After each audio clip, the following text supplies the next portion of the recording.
দেখো মালি, রেশিওর এই অঙ্কটা কী বলছে, বলছে যে একটা হাউজিং সোসাইটিতে 2 হুইলার আর 4 হুইলারের রেশিও হচ্ছে 11 আর 9। তাহলে 2 হুইলার 2 লিখে দিলাম, আচ্ছা 2 লিখলাম আর 4 লিখলাম, ঠিক আছে,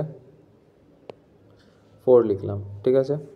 কিংবা তারপর কী বলছে, 11:9, আমি 11x/9x লিখে দিলাম, রেশিও এক্স ধরে নিতেই পারি। অ্যামং বলছে, অ্যামং মানে তাদের মধ্যে 4 হুইলারের মধ্যে 1/4 অফ দ্য পেট্রোল, মানে 9x/1/4 হচ্ছে পেট্রোল, ঠিক আছে।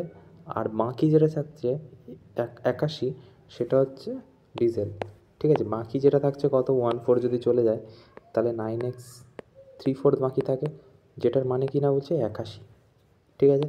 তারপরে আমাদের কি বলেছে দেখি, বলছে হাউ মেনি 2 হুইলার্স, কতগুলো 2 হুইলার্স আছে হাউজিং সোসাইটিতে। আচ্ছা আমাকে একটা কথা বলো,